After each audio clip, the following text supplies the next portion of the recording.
I bet you didn't know about the mysterious Green Children of Woolpit. The year is 1150, a time when knights roamed the land and castles stood tall against the horizon.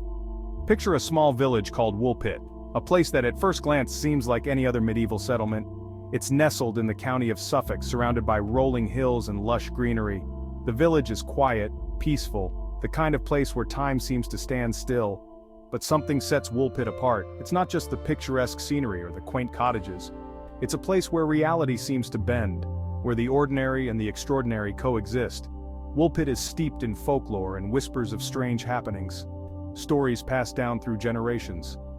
Woolpit sits on the edge of a dense forest, a forest that holds many secrets. Locals say the woods hold secrets, secrets that are both fascinating and terrifying. They whisper of strange lights and unexplained sounds, lights that dance in the night and sounds that send shivers down your spine. Travelers passing through share tales, tales of encounters with the unknown. They speak of feeling watched, of an unsettling presence that seems to follow them. Woolpit is a place where the veil between our world and the unknown feels thin, a place where the boundaries blur. The villagers are simple folk. They live their lives with a sense of routine and normalcy. They farm the land and tend their animals. Their days are filled with hard work and simple pleasures. They live their lives according to the rhythms of nature. The changing seasons dictate their activities. But they know that Woolpit is different. They feel it in their bones, in the very air they breathe.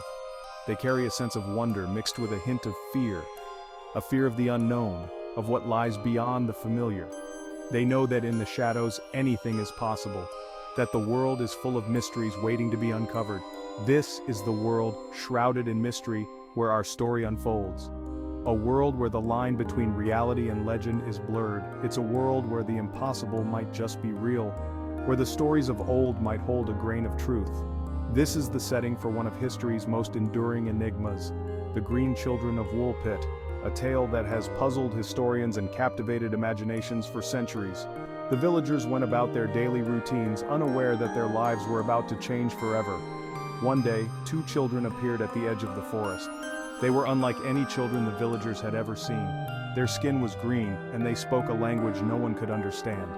They were a mystery, an enigma. The villagers were both shocked and curious. Who were these children? Where did they come from? They took the children in, cared for them, and tried to understand their strange language and customs. As the villagers tried to unravel the mystery of the Green Children, they discovered that Woolpit was indeed a place where the impossible could become real.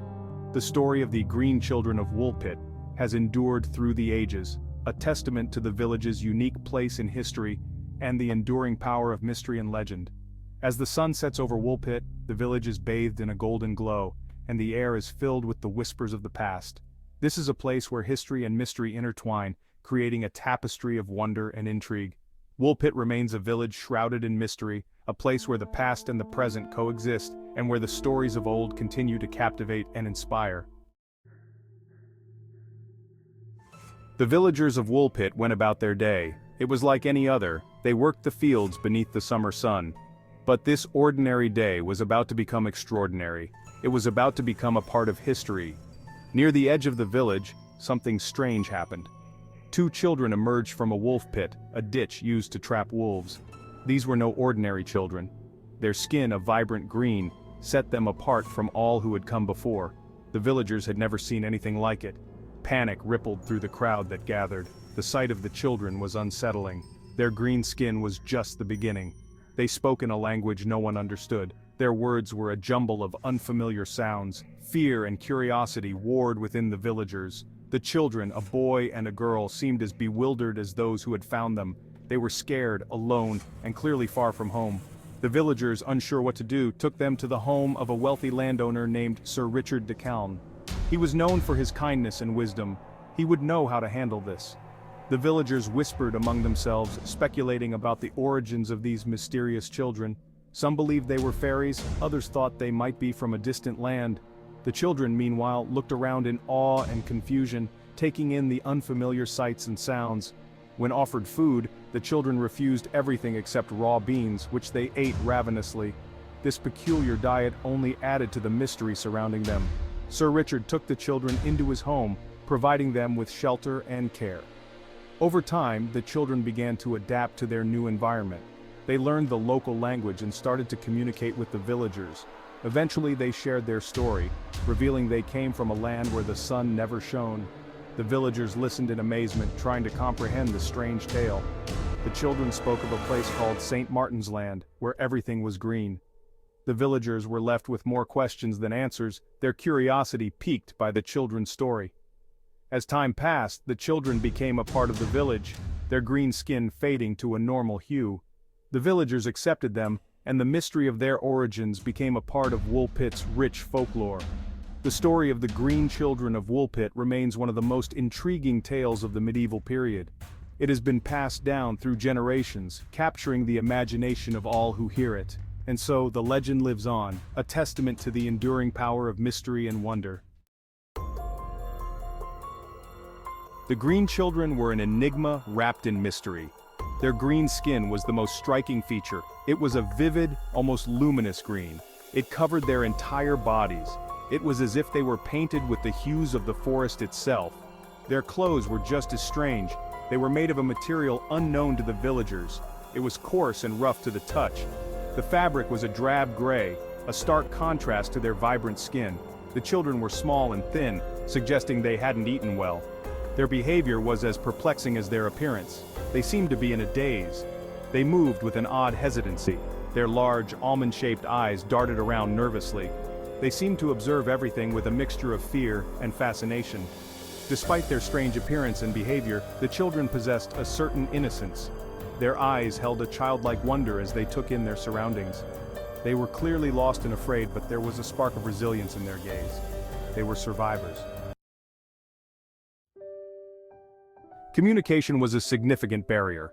In the small village of Woolpit, nestled in the heart of the English countryside, the arrival of two mysterious children brought with it a wave of confusion and curiosity. The villagers, accustomed to their own ways and language, found themselves at a loss. The children spoke in a language no one in Woolpit could understand. Their speech was unlike anything the villagers had ever heard, a strange and melodic tongue that seemed to come from another world. Their words were a melody of unfamiliar sounds. It was as if they were singing rather than speaking, their voices rising and falling in a rhythm that was both enchanting and perplexing. It was both beautiful and frustrating. The villagers were captivated by the children's speech, yet they were also deeply frustrated by their inability to understand or communicate with them. The villagers tried everything to bridge the gap. They gestured wildly, hoping to convey their meaning through movement and expression. They used gestures, drawings, and even offered the children various objects, hoping for a spark of recognition. They showed them tools, toys, and trinkets, anything that might elicit a response. For days the children refused all food. They grew weaker. The villagers watched in despair as the children's strength waned, their small bodies growing frail and fragile. Sir Richard de Calne feared for their lives. Then a breakthrough occurred. In a moment of desperation, a villager brought in a basket of freshly picked beans, the simple, humble beans that grew in abundance in the fields surrounding Woolpit. The children's eyes lit up. For the first time since their arrival, there was a spark of recognition and excitement in their eyes. They pointed at the beans, their excitement evident despite the language barrier. It was clear that these beans held some significance for them, a connection to their mysterious past. With great relief, the villagers watched as the children devoured the beans. They ate with a hunger that spoke of days without food, their small hands eagerly grasping the pods. But their relief was short-lived. The villagers soon realized that the children were not eating the beans in the way they expected. The children ate the bean pods raw, discarding the beans themselves. This strange behavior puzzled the villagers even more. It was clear that these children came from a place vastly different from their own. Their customs, their language, even their way of eating was foreign and unfamiliar. Their preference for raw beans became a defining detail in their story. It was a small clue, but it hinted at a world beyond the villagers' understanding. It deepened the mystery surrounding their origin. The villagers were left to ponder the enigma of these strange children, their minds filled with questions. Where did these children come from? What land had they traveled from, and why had they come to Woolpit? What land held plants that mirrored their own, yet were consumed in such a strange way? The mystery of the Green Children of Woolpit would linger in the minds of the villagers for years to come, a tale of wonder and curiosity that would be passed down through generations. As time passed, the children slowly began to adapt to their new surroundings. The green hue of their skin gradually faded. They started to resemble ordinary children, though their origins remained a topic of endless speculation. The boy, however, struggled to adjust. He grew melancholic and withdrawn. He seemed to yearn for something lost, something he couldn't articulate. He eventually succumbed to illness, leaving his sister behind as the sole link to their enigmatic past. The girl, now named Agnes, showed remarkable resilience. She learned English and embraced life in Woolpit. She grew into a beautiful young woman, known for her intelligence and wit. She eventually married a local man and integrated seamlessly into village life. Yet the mystery of her arrival never faded. Agnes carried the weight of her past, the memory of a world hidden from the understanding of those around her. She became a living enigma, a walking, talking reminder of the universe's vast and unknowable nature. What if the Green Children were not from this world? The idea may seem far-fetched, but it's one that has intrigued scholars, scientists, and storytellers for centuries. Some propose that the children came from a parallel universe or a hidden dimension, a place where the laws of nature are different from our own. This theory gained traction as people delved into the peculiarities of their language and the unique pigmentation of their skin. Imagine a world where the sky is perpetually green, where the sun casts an emerald hue over a landscape foreign to our eyes. It's a place that exists just beyond the veil of our perception, a realm where the Green Children once lived. According to this theory, a cosmic event, a rip in the fabric of space-time, could have transported the children to our world. Their strange language and initial aversion to our food might be remnants of their life in this otherworldly place. Agnes, the surviving child, might have carried memories of this parallel universe, memories that faded as she adapted to life in Woolpit. Her resilience and eventual integration into our world could be seen as a testament to the extraordinary adaptability of the human, or perhaps not entirely human, spirit. Though we may never know the true origins of the Green Children, the possibility that they were visitors from another realm adds a layer of wonder to their story. It reminds us that our universe is vast and filled with mysteries waiting to be uncovered, and perhaps, just perhaps, it serves as a gentle nudge to keep our minds open to the unimaginable, to the extraordinary possibilities that lie beyond the stars. The tale of the Green Children of Woolpit is not just a story of two mysterious arrivals in a small village. It's a story that challenges our understanding of reality, urging us to ponder the unknown and to embrace the mysteries that make our world, and perhaps other worlds, so endlessly fascinating. Thank you for watching. If you enjoyed this video, please like, share, and subscribe for more intriguing tales from the annals of history and beyond.